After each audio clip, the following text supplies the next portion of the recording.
వెనుకొండలో Telugu Desam party కూటమి నాయకుల చేతిలో అత్యంత దారుణంగా హత్య చేయబడ్డ రషీద్ కుటుంబాన్ని మాజీ ముఖ్యమంత్రి జగన్మోహన్ రెడ్డి పరామర్శించడానికి వెళ్తే కూటమి నాయకులు అత్యంత దారుణంగా విషం చిమ్ముతున్నారని పోతిన వెంకట మహేష్ అన్నారు. శనివారం విజయవాడ కార్యాలయంలో మాట్లాడుతూ జగన్మోహన్ రెడ్డికి వచ్చిన ప్రజాస్పందన చూసి ఓర్వలేకే కూటమి నాయకులు ఇష్టానుసారం విమర్శలు చేస్తున్నారన్నారు. నమస్కారం.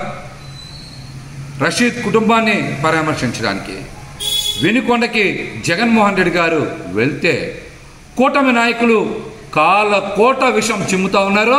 ఇది అంత మంచి పద్ధతి కాదని కూడా తెలియజేస్తున్నాం. వైసీపీ కార్యకర్తని తెలుగుదేశం పార్టీ నాయకులు నడి రోడ్డు మీద అత్యంత పాశవికంగా హత్య చేస్తే జగన్మోహన్ రెడ్డి గారు పరామర్శించకూడదా? వెనుకొండ వెళ్ళకూడదా? వెళ్తే అది తప్ప? కూటమి నాయకుల రాద్ధాంతం దేనికి? జగన్మోహన్ రెడ్డి గారు వెనక లక్షలాది మంది జనం స్వచ్ఛందంగా బయటకు వచ్చి ఆయనతో కలిసినందుకు కూటమి నాయకులు ఎంత విషం చిమ్ముతారా? ఎంత విషం చిమ్ముతారా? టీడీపీ కూటమి నాయకుల చేతిలో వైసీపీ నాయకులు హత్య గావించబడితే జగన్మోహన్ రెడ్డి గారు వెళ్ళి పరామర్శించకూడదా? దీనికి కూడా ముహూర్తం కూటమి నాయకులు ఏమైనా ఖరారు చేస్తారా? ఈ రాష్ట్రంలో శాంతి భద్రతలు లేవు, లా అండ్ ఆర్డర్ పూర్తిగా గాడి తప్పిపోయింది, రాజకీయ కక్షలతో యథేచ్ఛగా వైసీపీ నాయకుల్ని ఇష్టానుసారం చంపుతున్నారు అనే అంశాల మీద జగన్మోహన్ రెడ్డి గారు మాట్లాడితే ఆయన మీద కూడా ఇష్టానుసారం మాట్లాడుతున్నారు. ఈ రాష్ట్రంలో హత్యలు చేసిన, అరాచకాలు చేసిన, హత్యా ప్రయత్నాలు చేసిన మహిళల మీద, యువతల మీద, పసిపిల్లల మీద అఘాయిత్యాలకు పాల్పడి రేపులు చేసినా స్పందించకూడదని మీరు మాట్లాడుతున్నారంటే కనీసం మీలో మానవత్వం ఉందా? దీనికి ముందు మీరు రాష్ట్ర ప్రజలకి సమాధానం చెప్పాలి. ఒక్క కూటమి నాయకుడు కూడా బయటకు వచ్చి శాంతి భద్రతల్ని అదుపు చేస్తాం, శాంతి భద్రతల్ని గాడిలో పెడతాం, లా అండ్ ఆర్డర్ సక్రమంగా నడుస్తుంది, ఇక నుంచి రాష్ట్రంలో హత్యలు ఉండవు, హత్య ప్రయత్నాలు చెయ్యం, మహిళల మీద అఘాయిత్యాలు జరగవు, రాష్ట్రం ప్రశాంతంగా ఉంటుందని ఒక్క నాయకుడు తెలుగుదేశం నుంచి కానీ, బీజేపీ నుంచి కానీ, జనసేన నుంచి కానీ ఒక్కరనే మాట్లాడుతున్నారా? మాట్లాడకపోగా జగన్మోహన్ రెడ్డి గారి మీద విష ప్రచారం చేయడం ఏంటి? ప్రస్తుతం జరుగుతున్నటువంటి పరిస్థితుల మీద మాట్లాడకుండా గతంలో జరిగినటువంటి సంఘటనల గురించి చెప్తా ఉన్నారు. అనంతబాబు విషయం చెప్తా ఉన్నారు. నిజంగా జగన్మోహన్ రెడ్డి గారు సహకరించుంటే అనంతబాబు మీద కేసు ఫైల్ అయ్యేదా? 14 రోజులు జ్యుడిషియల్ రిమాండ్లో ఉండేవారా? 6 నెలల పాటు జైల్లో ఉండేవారా? సుప్రీంకోర్టు నుంచి బెయిల్ తెచ్చుకోవాల్సి వచ్చే పరిస్థితి వచ్చేదా? దీని మీద కూడా విష ప్రచారం ఏంటి? అనంతబాబు మీద కేసు ఫైల్ అయింది నిజం, 6 నెలలు జైల్లో ఉన్నది నిజం, సుప్రీంకోర్టు నుంచి బెయిల్ తెచ్చుకున్నది నిజం. దీని మీద కూడా విష ప్రచారం ఏంటి?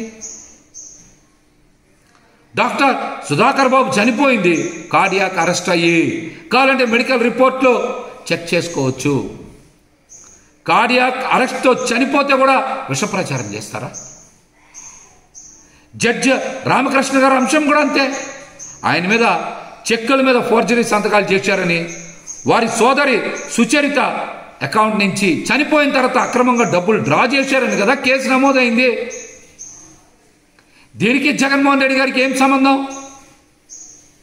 ఈ అంశాలన్నింటినీ కూడా కావాలని విష ప్రచారం చేసి జగన్మోహన్ రెడ్డి గారి మీద బురద జల్లే ప్రయత్నం ఇంకా చేస్తారా?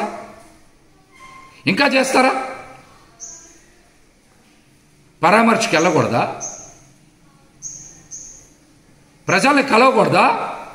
దానికి కూడా ముహూర్తం మీరే ఖరారు చేస్తారా, లేకపోతే కూటమి నాయకులే?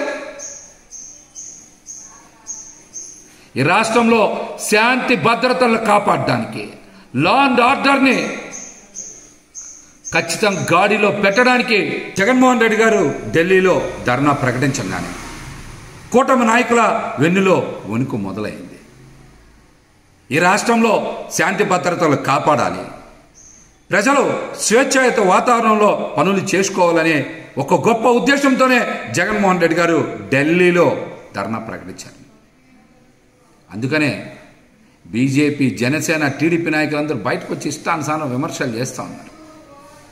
ఈ 45 రోజుల పాలనలో 31 హత్యలు చేశారు, 300 మంది మీద హత్య ప్రయత్నాలు చేశారు, 35 మంది ఆత్మహత్యలు చేసుకున్నారు.